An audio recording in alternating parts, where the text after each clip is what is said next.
Alrighty, folks, that is all we have today from Disney Channel. The edits above are made by me, by the way. On this show. Today, we'll be talking about our star of the day. Yeah. Abigail Adams. Woohoo, we love Abigail Adams. I am Kaden, and oh my god, that's Kaden? I really thought that was Theo V. Oh my goodness. SOTM news. Credits off of Giselle McCorkle, by the way. Now let's start this with a bang and go right to it. Abigail Adams showed something called intellectual courage. I hope you know what intellectual courage is. You know what? I'll tell you. Tell us. Abigail Adams showed intellectual courage by taking care of her own children. Did you know that? She took care of her own children. Because of that, why did she do that in the first place, huh? Why did she do that in the first place? Well, she did that in the first place because her poor husband, John Adams, was away. Even while being under these conditions, no husband. She was able to manage making decisions, manage finances, educate her children, and even take care of the farm. I find that very inspiring. Don't you? Yeah, very inspiring. Thank you for that information. You cut me off. Back in her old days, she never received any formal education. No education! She shot for the stars by constantly learning and valuing education over everything.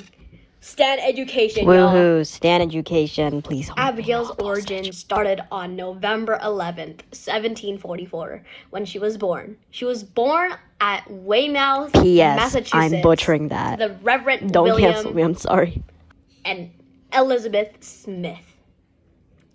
As a child, she constantly had illnesses, and her parents feared that those traits would cut her life short, which they didn't. Well, she did die by... Yeah, she got a typhoid fever. Fever! Yeah. I sound happy, but I promise you, I am not happy that she died. Abigail's story resonates with the theme adaptation, whatever you call it. There were constant changes in Abigail's life. She was still able to protect and function through those changes. Abigail thought outside the box. Think outside the box, providing profit for her family, even if it was uncommon for a woman to do so. Bro, who cares? As well as working in a farm. The rationale behind this was to provide her family right beside her husband's legal practice. As the Second Continental Congress debated the Declaration of Independence, Abigail began to urge John in her letters that the creation of a new form of government was an opportunity to make the legal status of women equal to those of men. You can hear my brother squeaking in the background. Was because she strongly believed that women should have the right to educate themselves. Yeah, you go, girl. The ability to influence the family of their own. I think this experience proves that I won't be a news reporter ever in my life. So, yeah. There were several perspectives that showed influence in Abigail's life. As I mentioned earlier, laws back then weren't really the brightest. Laws back then sucked. They were actually really unfair and very unethical at the time. Abigail and several other women had different perspectives with those laws, going against them, hence causing the events I mentioned earlier. For like the positive change thing on reading, she was a part of one of the stories. Abigail Adams was always prepared to learn. She had strong opinions on having an education.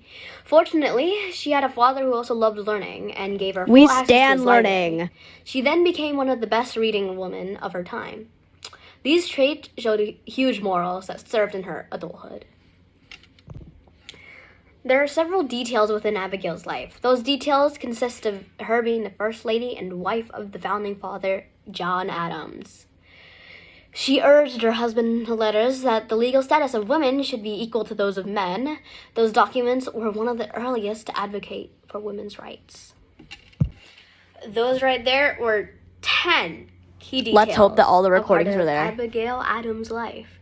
And I hope you learned something new today. I will be passing this on to Giselle McCorkle, the news reporter of the day.